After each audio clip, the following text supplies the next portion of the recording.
Hey guys, welcome to the Scorers Table. We have another Syracuse legend, but not only a legend, but one of the best guys and one of my best friends, Coach Gerry McNamara. You guys can call him Coach Gerry McNamara, but I can call him G-Mac. G-Mac, I appreciate you. You call me a lot of things that aren't G-Mac. I know that. We're gonna stick with G-Mac and AKA the Holy One. The Holy One, nice. The Holy One. Look at you, dude. Your beard looks amazing. I appreciate that. Like we talked before, you shaved yours, so I'm disappointed, but I'm going full out, just red. You know what I mean? Fire. But look at you and look at me. We're both red, but I just it's just a little bit more full. I'm not a caveman. You're like part caveman, quarter caveman. But you have caveman in you. Instincts, not no. Instincts. All right, look, before we get going, all right, I'm going to name off some of your stats, which are unbelievable stats, okay? 2002 to 2006, 2,100 points, 648 assists, 258 steals, 400 three-pointers made, 90% from the free throw line. Get this one, 4,781 minutes played. I mean, undoubtedly one of the greatest to ever put on a Q's jersey. No question. No question. It's the minutes that you just mentioned, why I crawled down the steps. Yeah. Yeah. Instead of walked.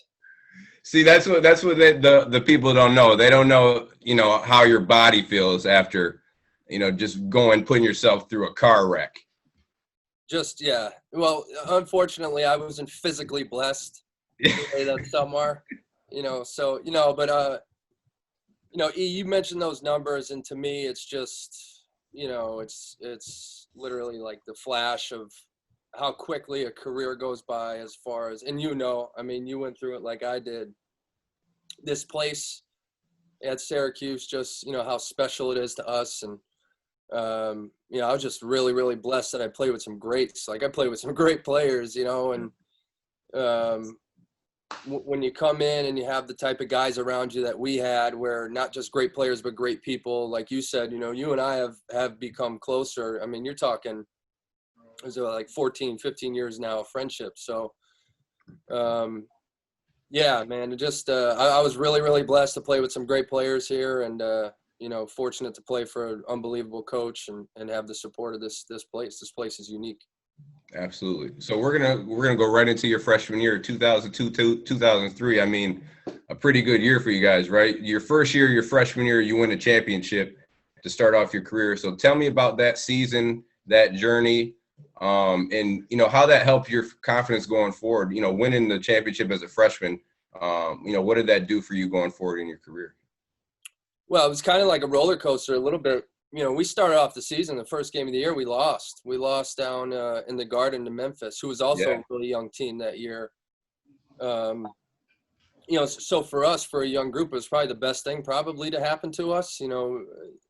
For me, that first game, even though we lost, it was because we were losing in that game that I had nothing to lose, if that makes sense. It was like there's a lot. You probably came in just as much or even more confident than I did. You had a different type of mentality, So I was somewhat the same way, but I still had a little bit of reservation, a little bit of fear. And it was that first game in the Garden when we were losing that I just kind of was like, all right, what do I have to lose? Let me shoot this one, right. And you make it or you get fouled or whatever happens. And it was really that first game, that first loss that I said to myself in my own head, like, I belong here. I could do some damage up here. And, getting knocked down a peg. I mean, it was obvious right from the start in that performance how good Melo was. But just it was right around Thanksgiving, somewhere in that stretch where we had played one of our games. I don't know, it was Colgate or Cornell or one of those teams. I remember going home for the holiday for one night I think it was Thanksgiving, and I said, I'm hanging with my buddies, and they're like, how do you think you are? I'm like, yeah, we're all right. And then the next time I went home was Christmas. And I was like, we're really good. Like, we just came off like we were up like 40 against Georgia Tech, who, I mean, what people don't understand is that Georgia Tech team we beat had Chris Bosh, Jared Jack, BJ Elder, they played for a national championship the following season without Chris Bosh. That's how talented that team was. So, and I think Will Bynum might have been on the next year's team, who was I was just going to say that. Yeah, you're right. Absolutely. So, going into Christmas break, right before you're hitting what is going to be the most crucial stretch of your season, which would have been Big East play once you get back from Christmas, we were just kind of riding high, feeling good about where we were as a team. And, from that point on, you could kind of see different guys start to piece it together. You could see us coming together, and just kind of riding the coattails of this incredible, dominant player in Melo, and just playing off of that. But to answer your question, yeah, I mean, early, there's no better way as far as a confidence standpoint than to go out your first year and win a championship. And, from that point on, there's no doubt in your mind, like, yeah, you're darn right, I belong up here. So it sounds like, during that Thanksgiving break, is that kind of when you knew you guys could be special, or did you see anything, in preseason, or like, hey, we might be pretty good? It was the Christmas break. Preseason, I knew we were good, but by Thanksgiving time, and we already had a loss, we hadn't put it together yet. I think after the loss, we won like 12 or 13 straight. But it was in particular that Georgia Tech game. But then as the year went on, like, it wasn't easy. And, I mean, it doesn't matter. Like, college basketball is so competitive. And the leagues that we're playing in, whether it been the old Big East, which is still competitive now, or the ACC now, it's a dogfight every night. We went 13-3 in league that year. And I would say half of the games, like, we had come back from double-digit deficits multiple times. So as confident as we were in our ability, we were equally as resilient. I think that's when you started to realize, like, you got a really good team when you can't ever put us away, because you have that will to win. It's not just that you're talented, you have a will to win. Yeah. And that can separate good from great. And, it's funny, you listen to, like, Troy Weaver and Hop, and when they talk about that group, I know Weave has always said, when we went into Michigan State and won at Michigan State that year, that was I was at the game, G. I was there. I know. You and I have had that conversation. Yeah. We'll keep that one off the podcast, but you and I have had that conversation, right. Certain people dig the way we play, So, going into Michigan State in a really difficult environment, they had a really good team to win on the road in that type of environment. Same thing, just a grinder out game. And I think that for the coaches was the turning point for them. Me as a player, and what I thought we were, was probably Christmas time. So let's fast forward. We'll go all the way to the national championship game against Kansas. I mean, you hit 6 threes in the first half. I mean, what's going through your mind? You're a freshman. You're on that stage. I mean, it's the biggest stage you can get in college basketball. I mean, for a guy to go out there as a freshman and hit 6 threes, what I'm thinking is, in his mind, is like, fuck it, I'm going out here and I'm letting it go. I'm not even thinking, you know what I mean? And I know what type of player you are. I know you have no fear. You're just going out there and you're letting the chips fall, so to speak. You know what I mean? So what was in your mind, at the start of that game? If Melo tells the story, I've heard him tell this story before, that I said to him, like, I feel good. And I don't remember that. I really don't. I think I was just like, I do remember before the Texas game, I zoned out a little bit, and I just found myself, because you know how we will do like layup lines, and then we'll break off and you'll shoot. Yeah. I remember while we were shooting after layup lines, I stopped shooting. I was just looking at them and watching them warm up. Yeah. And I remember looking at Hop, and I go, Hop. And he looked at me. I was like, man, these guys, man, like I would just kind of in that mentality. And then, I think it was the same thing for Kansas. Like, I don't remember saying that to Melo, but it was kind of that same mentality. Like, listen, if you get any daylight tonight, make it count.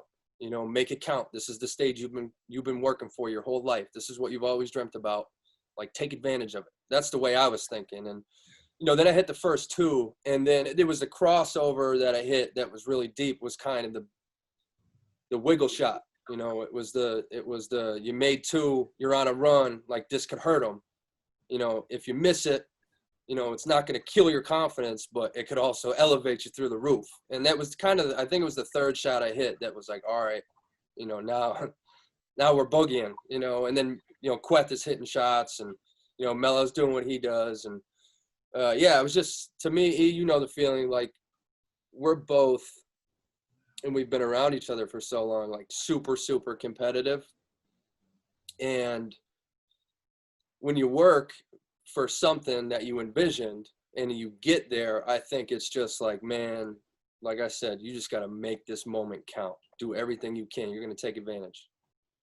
Absolutely. No, that's awesome. You're 100% right too. And not a lot of players' mindsets are like that anymore, right? I mean, you miss a shot, you miss one or two, now they're shying away. I mean, if great players, they miss one, they miss two, they're taking that next shot because their mindset is like we said, we're going out there and we're gonna make this happen. You know what I mean? I think it goes back to the training and coaching too. So,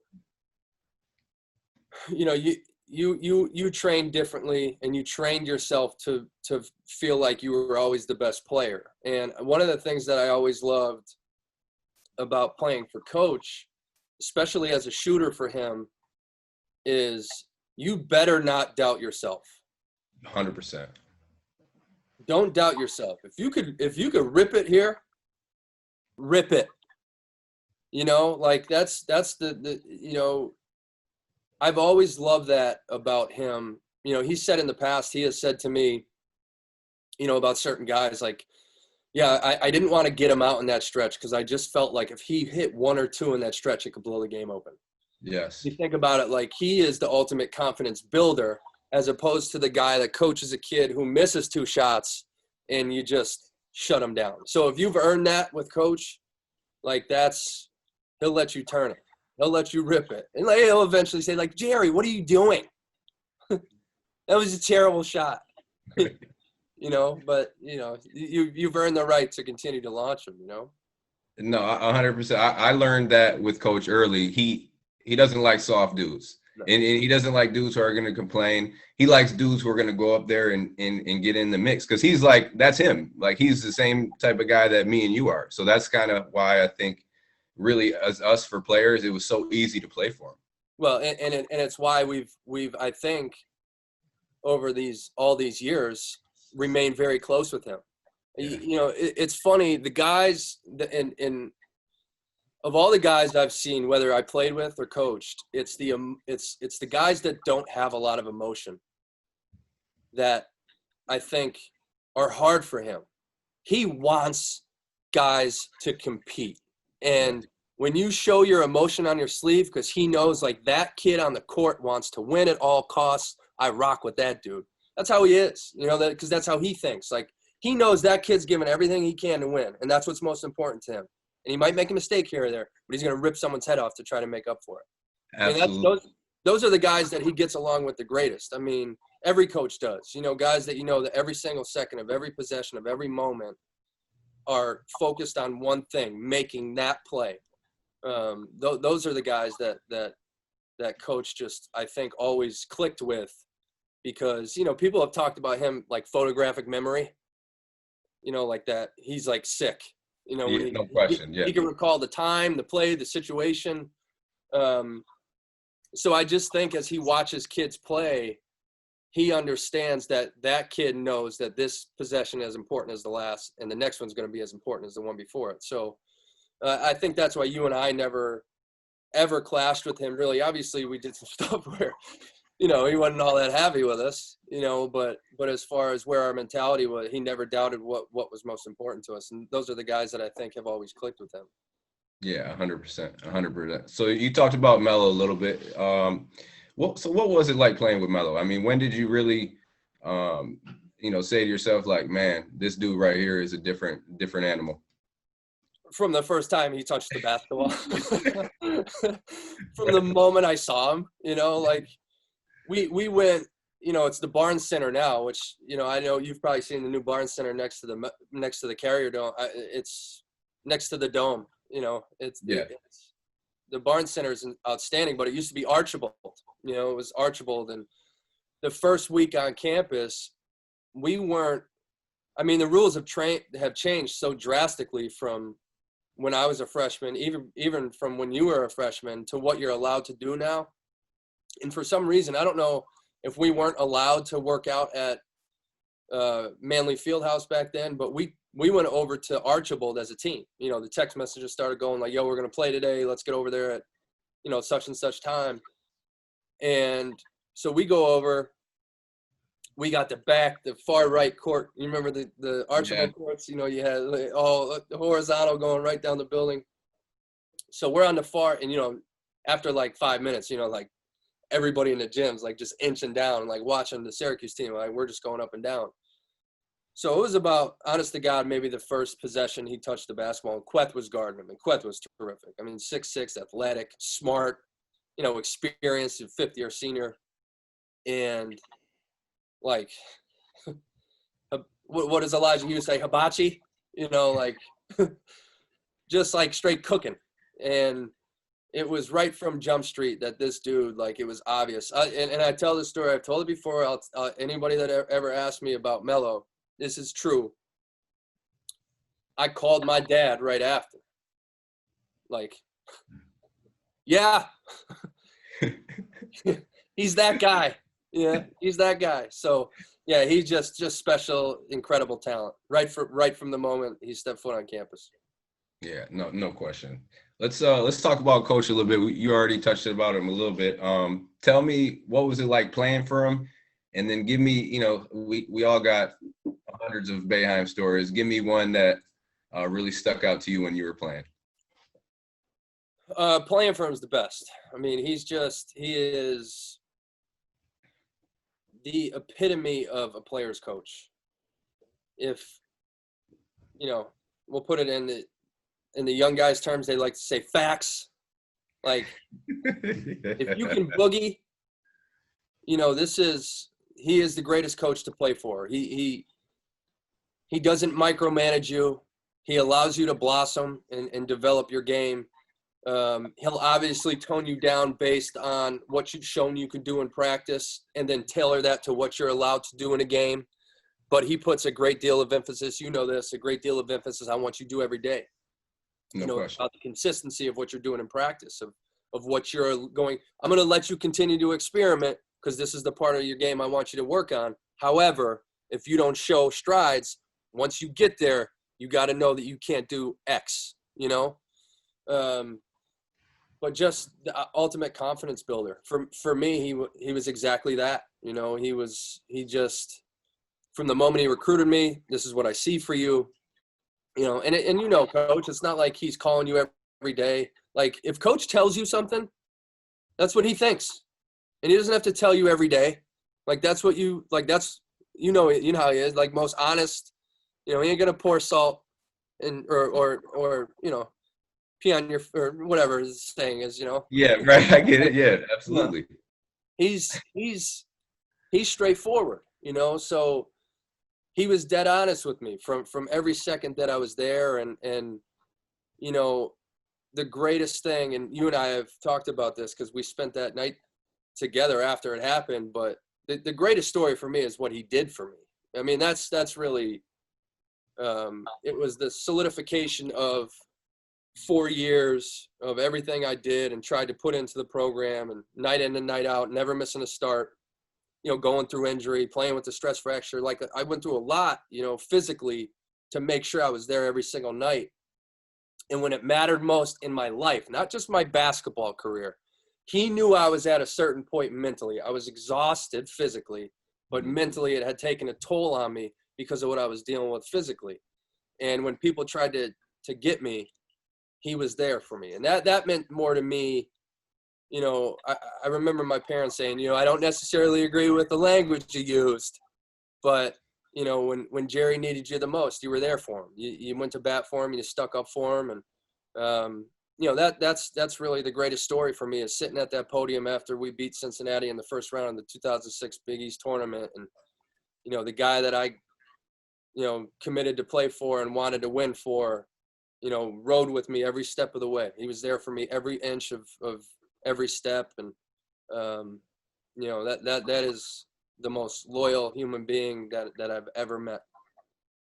And we'll come back to that too about the 10 game rant. We'll come back to that. But I want to talk about the Georgetown rivalry a little bit. I mean, you hit some huge shots, game winners. What was it about Georgetown that made it different? Was it could you sense like something different from Coach when you guys were playing Georgetown? What was it that made it different playing against G-Town? It was him. I think for us it was different. Like you and I had a different experience a little bit as far as who you think are your rivals, because your rivals are the teams that you either lose more to or go head to head with in 50-50 split. So for me, it was kind of like Pittsburgh, Connecticut, Villanova. We had a really good record in my tenure against Georgetown, so I wasn't really like, because we had beat them more often than lost to them. But it was Coach, and it was the former players that, like when you come to Syracuse, like, oh, I'm not supposed to like this team. Like, this is what built the Big East. And Coach, my two favorite, Georgetown stories they weren't even me. One was you. Like, you made the layup to beat them in the semifinal game. That's like my favorite thing ever. Like you passed it to me. It was from you. Yeah, but you made it. I mean, you put it through that thing, Yeah, right. And then the other one was when we lost to them and scored like 39 points in the year that we were leaving the Big East to go to the ACC. And, John Thompson said, the famous one is rest in peace, John Thompson, who a legend, when he said, Manley Fieldhouse is officially closed. It's like one of the greatest lines ever. And then, obviously his son, who is a great coach himself, when he said, I think he said, Syracuse is officially out of the Big East or something like that. They got us. We played at their place. We scored 39 points. We were terrible. And then 2 weeks later, we met them in the Big East tournament. Like they didn't think like, oh, we might play again. And we got a chance to play them again. And I think we won in overtime. I think CJ Fair's dunk on Otto Porter. Yeah. Oh my God. It was like the sweetest revenge. But yeah, it was really Coach. It was like you could see he was on edge. Like this, how important that was to him. Like that's his bank. That's his memory bank. This is what built where I am right now. Like I'm here. You guys are. He's looking at us like you guys are here in my third decade here. Like, you know what I mean? Like you have no idea. So it was really Coach, and then you have guys like the formers. The guys that were in the heat of when it was just head-to-head, just absolute wars. But it was those guys that you kind of got that feeling from, and the fan base that like, man, this is a big one, Yeah, like DC and Patrick Ewing just hitting each other in the face, and Sherman Douglas, and back in the 80s, that's like you said, that's kind of what started all that. I remember I don't know what was the video, was it with Coach and John Thompson, like were they about going at each other at half court or something like that? But no, like you said, it all started from Coach. Even I remember playing when I got there, it was just different, man. You could feel it from him, and then obviously when you felt it from him, it came to you and the rest of the team. So yeah, that was so sweet. It was so sweet for Coach when we met them again in the Big East tournament. Like that, I'll never forget the locker room after that game. Like the smile on Coach's face after that game, dude, it was like an emoji, he looked like an emoji. He was walking around like a bobblehead, you know what I mean? Like just absolutely juiced. It was just such sweet revenge and just such a great rivalry, and even though like I didn't have like that 50-50 split with them as a record. Like there was a game winner when I was a sophomore at the buzzer. Yeah. We beat them in overtime at our place. Like there was, regardless if we won those games, like they were epics. They were absolute epics. Yeah, it wouldn't matter if both teams haven't won a game. You know what I mean? If whoever wins that game, it's like all the records go out the window. It's kind of like with North Carolina and Duke, right? I mean, put the records out the window. We got to win this game. If we lose a game, even if we're undefeated, it's not a complete season. But if we win it, it makes it all the matter. Well, look at that Carolina Duke series this year. Carolina was struggling. I mean, they were struggling for a while, and they were kind of reeling going into, I believe it was, I don't know if it was their game at home against Duke or on the road, whatever it was. But I think for the majority of the game, like, were controlling Duke. Yes. And then at Duke, like, miraculously, like in the last, they broke their heart, on like a crazy, I don't know if that game was overtime too, but, like that, there you go. Like, North Carolina's down a little bit, from what they're accustomed to being, and they'll be back obviously this year. But, it didn't matter what record were or what Duke's record were. Duke could have been undefeated in the league, and Carolina could have been last. It doesn't matter when those two play each other. Like you're saying, Georgetown, Syracuse, when you play each other, throw them out the window. That's what matters most right then and there. Yeah, no, those games, those are the most fun games to play in, no question. So you had countless legendary moments at the Qs. For me, the ones that obviously stick out is the 2003 national championship season. But 2006, I was fortunate enough to be a part of that, Big East tournament run. 4 games in 4 days, and I'm going to name the teams because these teams was tough, G. Yeah. Cincinnati, James White, Devin Downey. UConn, that was the number 1 team in the nation that year. They had Marcus Williams, Josh Boone, Hilton Armstrong, Rudy Gay, Rashad Williams, Devin Brown coming off the bench, or Denham Brown, excuse me. And then Pittsburgh in the championship with Carl Krauser, I think DeJuan Blair, Ronald Ramon. Pittsburgh, it doesn't matter who they had. Jamie Dixon, they were a gritty team. They're always going to fight. Georgetown, Roy Hibbert, Jeff Green. My fault. I missed George. Yep. Ashante Cook, Brandon Bowman. B. Bowman, that's my guy. B. Bowman. So, we played against some, 4 games in 4 days. That's not an easy, feat to accomplish right there. And all the clutch shots you hit, all the critics you had going, because that season for UG, like you said, you were hurt a lot, and you played through it. You didn't miss a lot of games. I remember probably one game I think you went out at halftime or late in the second half against Rutgers. Because you couldn't move. You're exactly right. That's the only game I had a collision at half court, and I got, like, what you call a Charlie horse, or Yeah. I got hit in the thigh so hard I couldn't practice for 2 days after. Yeah. Yeah. And Terrence hit the game-winning 3. We won in overtime. Yeah, but so back to the 06. Tell me about, just what that run meant to you, man. Silencing all the critics, hitting all those big shots. You averaged 18-7, 3 steals, but regardless of what you averaged, it was how you did it. The shots that you made against the teams that you played against. How did that feel for you, man? Going on that run and doing as well as you did. That was great. The thing that was really rewarding for me was I really liked our group. Like, I really, really enjoyed being around our team. It was new. I went from a year where I was so accustomed to playing with, I played with Josh Pace and Craig Forth and Hakeem Warwick for 3 seasons. Yeah. So to flip, Terrence and D. Nick and Lou and a lot of those guys, Mookie, they were there, but they took on much bigger roles. And then, with your addition in the backcourt, and you and I clicked right away. We've talked about it quite a lot, now that we're older over the years. Like, man, I wish we had a couple more years together, No question.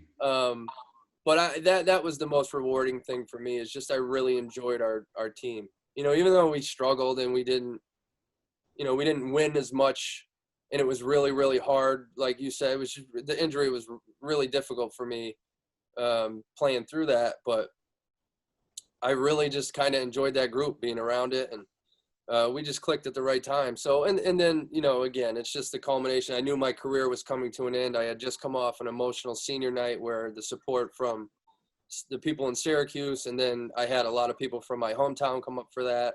So that was really emotional for me, knowing that, this place I love and adore and had so many great memories and games playing for, that's all over. Like, I'm never going to wear this uniform in this building again. So that was really hard for me to come to grips with, just because I enjoyed it so much. And then on top of that, to get, an article written like, am I overrated? And I'm sitting there like, man, I've been playing with a stress fracture for 23 games. And at the end of my career, this is what I'm dealing with. So everything kind of came to a head. Like a group that I enjoyed being around, we just couldn't get over the hump.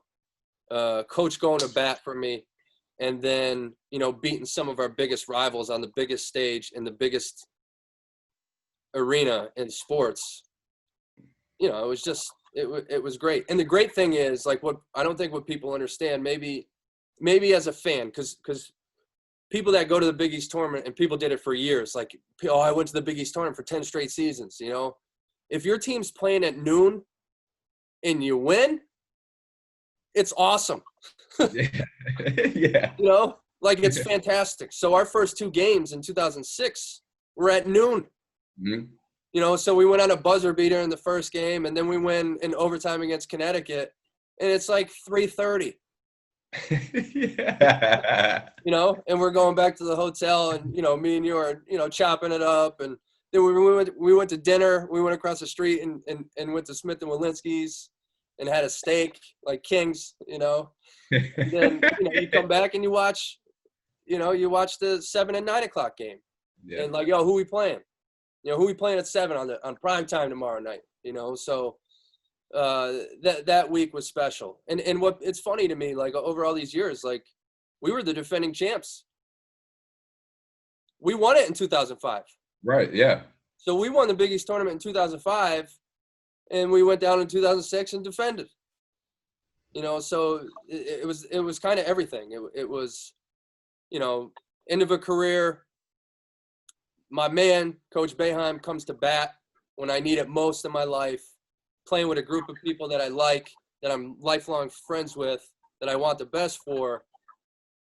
And, now we're rocking on the biggest stage in our sport. Like, pretty awesome way to kind of go out. No, absolutely. That run right there for me, it was just so fun, man. Like you said, that those group of guys, and I could go back, D Nick, Terrence, Big Mook, Matty G. Like, I got Matty G stories, and we'll talk about Matty G in a second. But it was just, man, I couldn't ask for anything else coming in my first year. Having a guy like you by my side, it just made it so much better for me. But let's talk about a little bit. We're gonna talk about that rant a little bit, because I remember. You called me. I think you called me into your room. I came into your hotel room. It was me, you, and Maddie. Yep. And you're like, man, check this out. You turned, ESPN was on. It was an interview. It was because I didn't see it, because after the game we don't see it. You know what I mean? So it was. I forget what game it was after, but we're in the hotel room and you turn it on and we're watching it and I'm listening to Coach, and you're just sitting there kind of like, you're not. Coach is like, we wouldn't have won 10 fucking games without this guy. Those other guys just weren't ready. They were ready. And then I look at you, I look at Maddie. I'm just like, man, how cool is that, man? I'm thinking to myself, how cool is that to have that type of support, from your head coach? And like you said, man, no one knew that you had a stress fracture those 23 games. So they're just gonna write whatever they want to write. You know what I mean? Coach Boeheim knew what you were going through. And I think at that point, it was so cool for me too as a freshman, because having your senior leader and having your coach go to bat for that guy, and for me now, I was like, oh shit, like this is my coach, like he's rocking with me, and like it was moments in my career where I could attest to that, you know what I mean, for sure. But what was that like for you, man? Just obviously being there and hearing him say that, like what was going through your mind at that second when he was like 10 effing games? What were you thinking? So like you said, I had my head down, but my eyes were going like this, like, holy Lord. Yeah. Right. What's happening? And the funniest part about the whole thing is like watching Terrence, because T was up there. T had a really good game. It was the Cincinnati game. That's right. Okay, right. So T and I are up there, and like, he's just like, he's got his head up. Like, I just happened to kind of put my head down at the moment that he went. And when he started to go, I was just like this. Like, I'm just going to let him go. I'm not going to look at anybody. I'm just going to let him do his thing. But I remember coming back. I was coming down the hallway. And I remember seeing Hop I was like, yo, you won't believe what just happened. And he's like, what? I'm like, I'm not even going to tell you. I was like, you're going to see it. It's going to be everywhere. It's going to be all over ESPN tonight, you know? But yeah, I don't know what was going through my head at the time, but I know what it did for me. You know, it gave me this. In reality, it gave me the look like, yo, all right, okay, you're gonna do that with me. It's my guy right there. No question. All right. Well, we got UConn at noon. All right. Like, that's what I was thinking when it was all like, it's hysterical when you think about it, like, yo, it's crazy what he did. But in my mind, I was thinking like, yo, what he just did for me, I'm going to do everything I can for that cat right there. I think really when I think back, that's kind of what was like, all right. And then the greatest part, I've said this before too, the greatest part about that week was only thing I did statistically more in those 4 nights than I did during the season was average for assists. Like, you guys were awesome. Like, I made big shots, but the difference was we were in games to make big shots. Like, leading into that, we were like 4 possessions. It was like 7 or 8 points, 10 points. Like, we weren't there. You know, Mookie was great. Terrence was great. Matty was great against Georgetown. Big shots. He had some big shots, Matty G and Georgetown, coming off that pick and pop. Huge. He hit the 3 to tie it. And the great part, and you know, like, you know how close Matt and I were, 4 years roommates. He wasn't really getting run. Like, he wasn't playing a lot. This is a true story. We were down 3, and we battled back from 15 down at half. Yeah. The shot that tied the game was Matt Gorman's 3. Now, they ended up taking like a 4-point lead after that. But I got in the paint, and I threw a no-look pass to Matt on the left wing, and I breezed by him. Like, I just continued my momentum after I passed it to him. And before he even shot it, I was like, let's go, Matt. And he just went, huh. Like, it's one of the greatest moments of my career, that singular pass. Like, that's my man. That guy is one of the most loyal friends I've ever had. The best, right? Like, the best guy ever. The best. When his number was called in one of the most important moments of our career, he was dead ready. And he was great, man. And Terrence was great in that tournament. And when Terrence wasn't playing his best in that game, Matt did. I mean, that's the difference. That's to me why that week was so great. Because, it's remembered as like, yeah, G-Mac hit some shots and, it was epic. We won 4 games by a total of 8 points. But to me, it was like, after what coach did, like, those guys needed him. Like, when it mattered most, I needed you. Like, you guys were there. You were there every night. And you shouldered a lot of the load offensively with the ball because you knew I was physically injured. So it was hard for me to control the point a lot. So that we were sharing. It was almost going possession for possession. Like, you would take it up and then I would take it up. And we just kind of we just played. We just played basketball. I mean, we were running staggers and playing off the action. Matty got to slip foul. Like, it just kind of came together, but it was everybody contributed. That's why that week was so rewarding.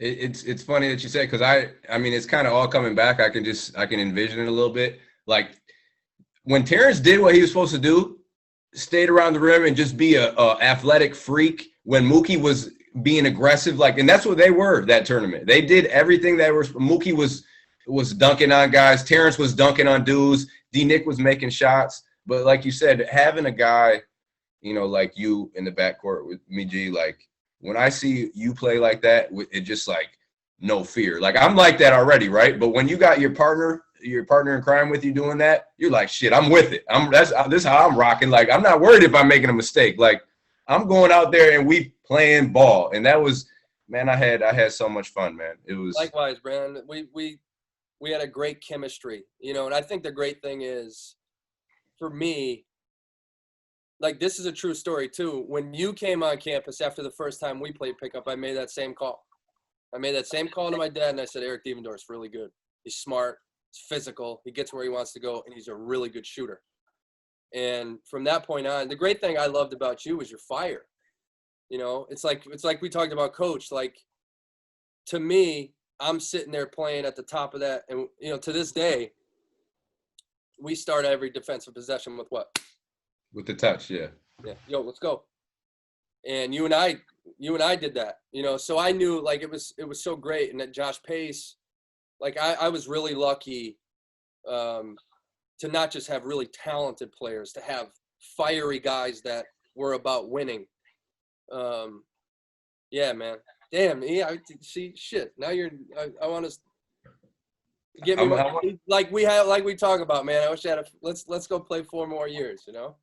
I'm telling you, I'm gonna go text Coach and see if I can go through the back door right now and just try to get 1,000 shots up. I got a key. Just shoot me a text. Hey guys, I appreciate you tuning in to part 1, our conversation with Coach Gerry McNamara. It was a lot of fun. Make sure you guys subscribe and leave a review. And then for next week, make sure you guys tune in to part 2 with our conversation with Coach Mac. And we'll talk about this year's team and also get into some more stories. Make sure you guys subscribe and leave a review. Scores Table Podcast.